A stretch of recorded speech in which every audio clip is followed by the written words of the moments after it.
Hey guys, so we all know the butterflies that you get, whether it be taking an exam, doing an oral speech, or even going for a job interview.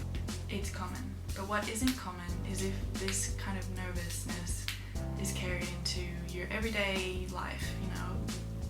Sure, it's okay if you get it once in a while for these exams, but not every day. That could be, a little bit more serious. That could be an anxiety disorder.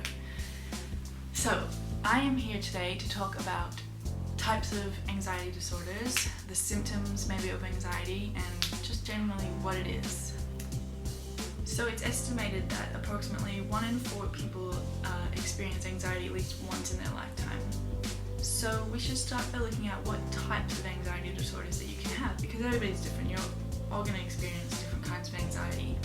So the first one that there is general anxiety disorder, or GAD.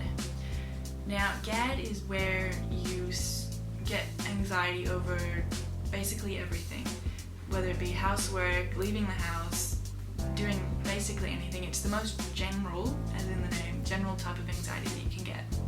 So it's approximated that about 2.7% of Australians have general anxiety disorder, and children with general anxiety disorder seem to have problems with schoolwork, sporting events, punctuality even, or the people are worried about natural disasters or war kind of thing, like anything.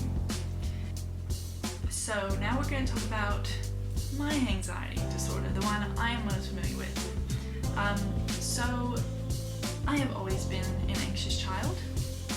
My mom told me that I was always clinging to her, being a little shadow, and that might be a term that you're referred to as when you're little, a shadow. My mom called me a shadow. And it wasn't until the 9th or 10th grade, 2012 or 2013, that I actually got diagnosed for anxiety, social anxiety. Sorry, you can hear that, that's a train. So it was quite a while after my episode, which catalyzed my anxiety. Anyway, but as I said, you can have it as a child. You can be an anxious child without being, having social anxiety. You can just be quite withdrawn, and the types of kids there are. There are either really outspoken ones or kind of quiet ones, and I'm not saying that the quiet ones are going to turn out to have anxiety. I'm just saying it could be a symptom. Like, you could look it back later and be like, oh my god, I should have realized. So social anxiety is where I like to think of it as terrified of people, but that's not the case at all. Social anxiety is just where Beyond Blue says that social anxiety is being the focus of other people's attention, which can lead to intense anxiety. They may fear being criticized, embarrassed, or humiliated even in the most ordinary everyday situations. For example, the prospect of eating in front of others at a restaurant can be daunting for people with social phobia. So, my hair is really annoying me, so I'm gonna take it out because holy crap, social phobia. Let's talk about the symptoms of social phobia. And the first thing that comes up on my page is diarrhea.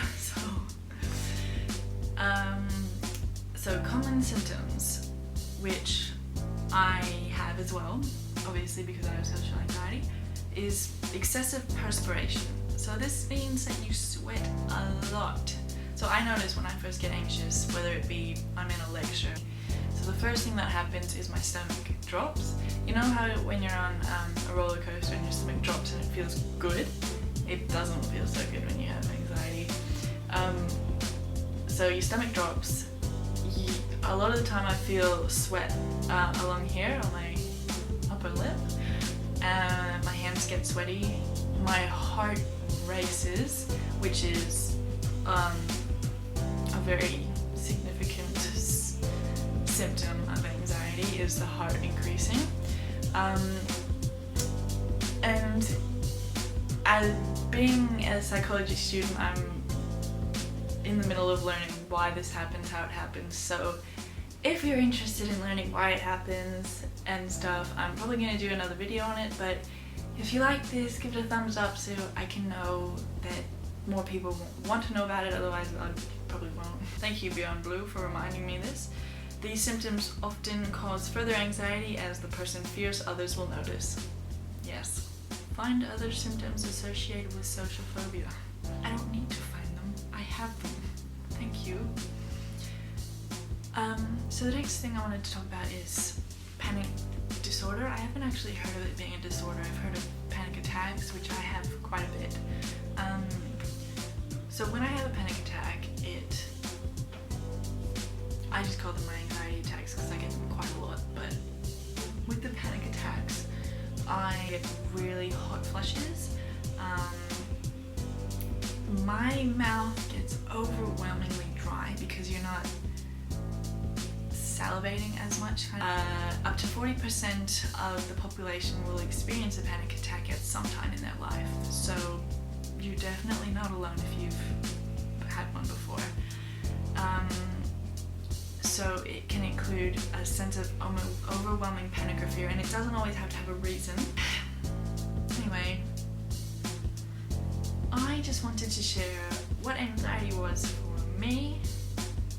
Mainly, I've spoken about social anxiety because I'm so aware of social anxiety, I'm so familiar with it, but there's a lot of information out there about other types of anxiety. There is about PTSD, OCD. I will attach some links in the description for self-help lines and the website for Headspace. Headspace has been my favorite thing ever in my entire life. It helps so much because if you can't get to a center, or you don't want to get to a center and you want to talk to someone online because it's quite easy, you can do that. And if you did like my video, give it a thumbs up. If you did enjoy it or you got anything from it, please let me know in the comments or whatever. Send me an email if you want. I love emails. I love getting emails. I never get emails. All the emails I get are about university. And if you want me to talk about more anxiety or mental illness or psychology, please let me know in the comments or by subscribing to our channel if you like what we put out there, because I really want to make more videos like this, and I probably will, but yeah. Give it a thumbs up if you liked it, and be sure to check out my videos, my videos on our channel, some of Cara's videos and our collab videos. I have heard, I don't know this personally because I wasn't a huge YouTube fan when I had depression and really bad anxiety back in grade 9, but I have heard that watching YouTube and finding people that you really like on YouTube that make you laugh can help. It's a good way to distract yourself being on YouTube with videos, because time can go by so quickly when you watch stuff on YouTube and you can feel like you're not alone out there. I feel like I'm getting all choked up, but I'm not, but I sound like I am. Anyway, okay, that's all from me. I'll try to do some more videos like this on music videos because I really love doing music videos, but I also love mental illness. I don't love it. I love talking about it. I love the psychology behind it. That's why I'm doing psychology at uni. So yeah, stay tuned for some more stuff.